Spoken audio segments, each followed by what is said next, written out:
Bonjour et bienvenue sur cette nouvelle vidéo où aujourd'hui on va parler des contractions, de les reconnaître, de reconnaître les fausses contractions, des vraies contractions et de savoir un peu quand est-ce que au final ton corps va se mettre en route pour accueillir ton bébé. Allez, c'est parti. Donc déjà, pour commencer, je vais t'expliquer un peu ce que c'est donc les fausses contractions. Donc on dit les fausses contractions, mais en fait ce sont quand même des contractions parce que c'est ton ventre qui va se contracter, qui va durcir. Ça va commencer à se mettre en route au cours du deuxième trimestre de grossesse et ça peut s'intensifier jusqu'au dernier trimestre de grossesse. Tu vas avoir cette sensation que ton ventre donc durcit, fait une pointe un peu. C'est une sensation où c'est pas douloureux, pas régulier et ça va s'arrêter souvent avec du repos, de l'hydratation ou bien un bain. Bien sûr, si tu as un doute, si ça te semble quand même douloureux ou que tu sens quelque chose d'étrange, je t'invite à aller consulter un professionnel de santé. Ici, c'est vraiment pour que tu puisses un peu voir ce que c'est déjà cette sensation, de ne pas avoir peur justement de cette nouvelle sensation et que tu puisses ensuite pouvoir anticiper ou en tout cas ressentir la différence entre cette contraction qui est une contraction naturelle de l'utérus qui est là pour s'entraîner parce que ça reste un muscle et donc comme c'est un muscle il a besoin voilà, de s'entraîner, de s'étirer, de s'échauffer, etc. Et donc selon les femmes tu vas plus ou moins le sentir mais bien sûr n'hésite pas à aller consulter un professionnel de santé si tu as un doute, si ça te semble bizarre ou autre. Ici, c'est vraiment pour te donner la connaissance de ce que c'est. Donc, on va dire qu'on appelle ça, donc ces fausses contractions, on appelle ça les contractions de Braxton Hicks. Donc, c'est des contractions d'entraînement, donc ce ne sont pas des vraies. Le travail ne va pas se mettre en route. En revanche, si tu en as assez souvent et que ça peut avoir des fois un impact sur ton col de l'utérus, on va te demander d'être un peu plus au repos pour éviter que ton utérus ne travaille trop avant le terme.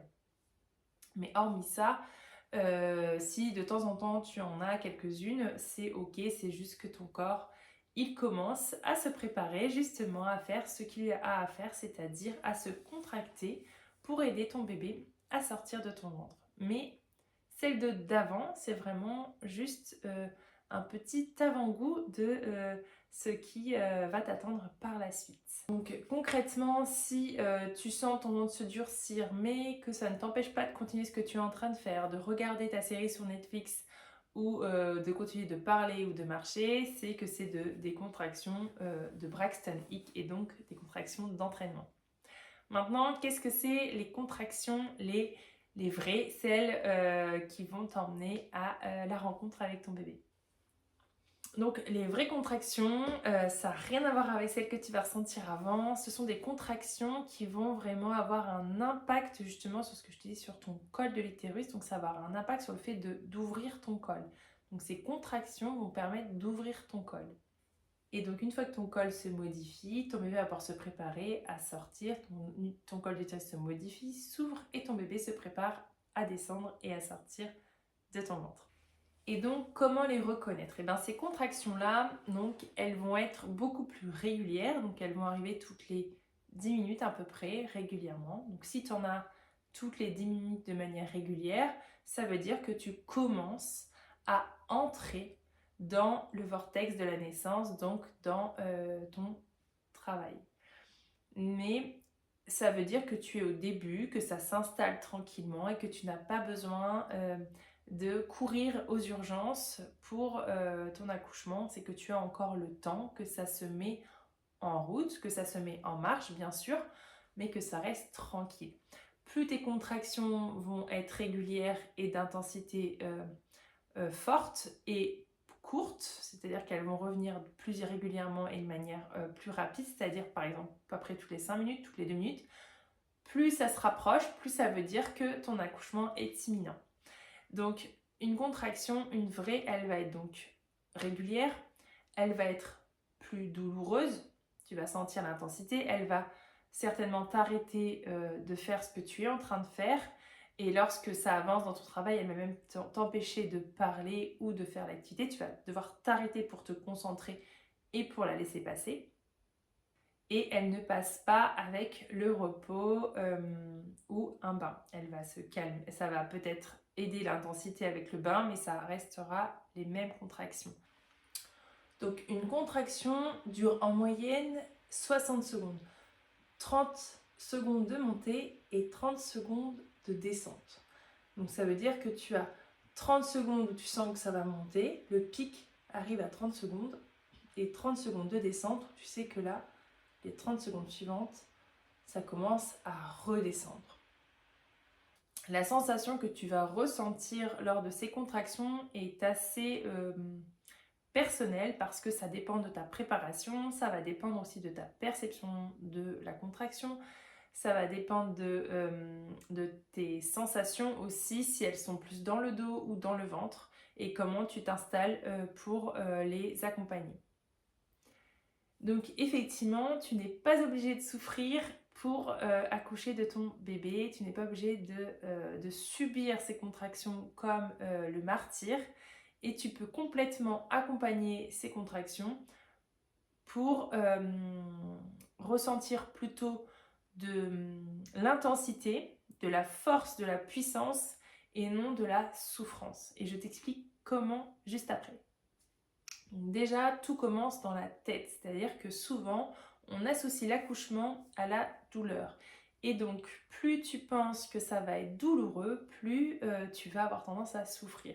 C'est exactement comme quand un enfant tombe et se fait mal. Si tu réagis en catastrophe, en hurlant ou en pleurant, l'enfant va avoir encore plus mal et va te dire qu'il souffre davantage que si tu viens de manière tranquille et rassurante en lui disant que tout va bien, même s'il s'est fait mal, que ça va aller, et bien il va bizarrement avoir beaucoup moins mal. Donc c'est vraiment cet état d'esprit de se préparer psychologiquement à qu'est-ce qu'une contraction, de se préparer à comment tu anticipes cette montée de puissance et comment tu anticipes cette descente. Et plus tu vas pouvoir avoir cette perception de la contraction, et moins tu vas avoir cette sensation de souffrir. Et puis aussi cette idée que si tu as peur de souffrir, qu'est-ce qui se passe? Et bien tu vas te crisper, et si tu te crispes, et bien bien sûr que ça va encore plus favoriser la douleur de la contraction, et puis tu vas rentrer dans un cercle vicieux de peur, tension, douleur, peur, tension, douleur. Et donc tu vas au final forcément demander la péridurale, parce que souffrir comme ça, effectivement, c'est pas supportable, et donc tu aurais complètement raison de demander de l'aide à ce moment-là. Donc c'est pour ça que comprendre comment ça fonctionne une contraction va te permettre de pouvoir les traverser, les accueillir et les accompagner. Donc comment tu peux réussir justement à accompagner tes contractions pour éviter de souffrir le martyre? Donc comme je te disais, donc la préparation, c'est la clé pour un accouchement serein et physiologique. Et donc tu dois déjà commencer par préparer ton état d'esprit en ayant confiance en ton corps, en ce qu'il est en train de faire. Parce que les contractions, elles ne sont pas contre toi, mais elles sont pour toi. C'est-à-dire qu'elles travaillent pour descendre ton bébé et pour ensuite le faire sortir. Elles ont deux rôles. Elles ont le rôle de faire évoluer le col de l'utérus pour le faire ouvrir et laisser le passage à ton bébé. Puis elles ont la puissance pour te faire sortir ton bébé. Sans ça, tu ne pourrais pas faire naître ton bébé. Donc il faut vraiment avoir la confiance en ton corps et aussi comprendre ce qui se passe, donc comprendre le processus physiologique de l'accouchement. C'est plus tu vas connaître le processus, plus tu vas naviguer du coup en ayant conscience de ce que tu vis et non à vue. Et donc tu vas avoir tendance à avoir moins peur de ce qui se passe. On a forcément peur de l'inconnu et on a moins peur quand on sait. Donc quand on sait exactement dans quelle étape on est de l'accouchement, eh bien ça nous permet de le vivre de manière beaucoup plus sereinement. Enfin, il faut aussi t'entourer des bonnes personnes pour qu'elles puissent elles aussi être informées du processus physiologique de l'accouchement, et qu'elles puissent donc intervenir comme un coach, comme une réelle équipe pour t'aider à te dépasser ou te redonner un coup de boost quand tu doutes de toi ou quand tu as un petit coup de moins bien, et bien qu'elle soit là pour te mettre ce petit truc des fois qui peut te manquer parce que tu perds pied, parce que tu trouves que c'est trop intense, etc. Et ben, qu'elle te ramène dans c'est possible, dans ce que tu fais c'est super et tout va bien, et te rassurer aussi sur ce que tu es en train de vivre, en train de traverser, parce que parfois on peut être soi-même impressionné de ce que notre corps est capable de faire, et donc on peut se sentir presque dépassé par ses ressentis, et donc d'avoir quelqu'un qui est à côté et qui nous rassure, ça peut permettre de se recentrer sur ce qu'on vit et de traverser ça de manière plus facile. Ensuite, tu peux utiliser quelques outils pratiques pour justement t'aider à passer ces contractions.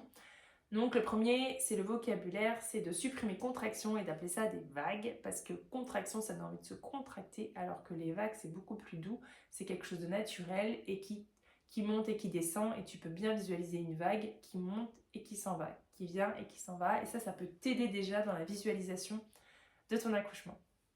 Tu peux aussi t'aider de la respiration, des sons graves, du peigne, parce que ça va permettre de dissocier ta douleur entre ta main et tes contractions. Le cerveau ne peut pas gérer deux douleurs, deux informations en même temps, donc il va en choisir une en priorité. Donc si tu serres un peigne dans ta main, il va détourner ta sensation vers ta main au lieu que tu ressentes tes contractions.